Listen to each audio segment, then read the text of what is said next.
Vitamin D లోపం లక్షణాలు: అడుగు, కాలి వెనుక భాగంలో నొప్పి, పదును తగ్గిన కండరాలు, మెట్లు ఎక్కడం లేదా నిలబడడం కష్టంగా మారడం, రోగ నిరోధక శక్తి తగ్గడం వలన తరచుగా జ్వరం లేదా సీజనల్ హెల్త్ ప్రాబ్లమ్స్ వస్తుంటాయి.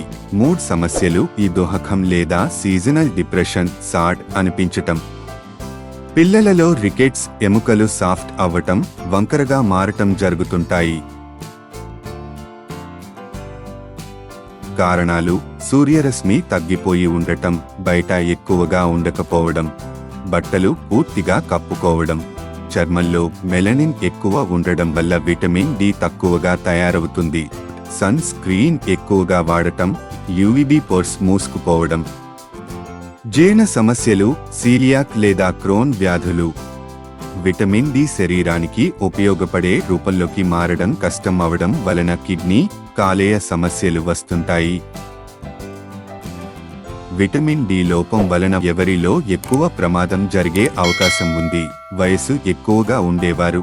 విటమిన్ డి తయారీ తగ్గిపోతుంది. అధిక బరువు ఉన్నవారిలో విటమిన్ డి కొవ్వు కణాలలో నిల్వ అవుతుంది. అది మన శరీర అవసరాలకు ఉపయోగపడదు. తల్లిపాలు తాగే పిల్లలో సప్లిమెంట్స్ ఇవ్వకపోతే లోపం వచ్చే అవకాశం ఎక్కువ ఉంది. డయాగ్నోసిస్: రక్త పరీక్ష 25 హైడరాక్సీ విటమిన్ డి రక్త పరీక్ష 20 ng/ml కంటే తక్కువ ఉంటే లోపం ఉన్నట్లు. సరిపడిన స్థాయి 20-50 ng/ml. సప్లిమెంట్స్: డాక్టర్ చెప్పినట్టు విటమిన్ డి 3 టాబ్లెట్లు.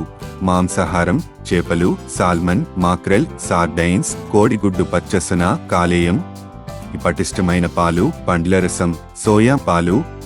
Call Mag D Plus: calcium, magnesium, vitamin D కలిపినవి.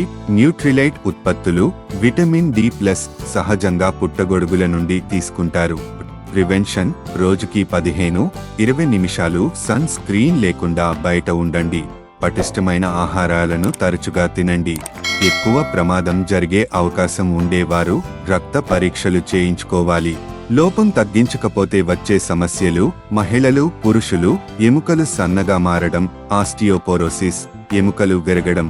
పిల్లలు, పెరుగుదల ఆలస్యం, ఎముకల ఆకారం వంకరగా మారడం.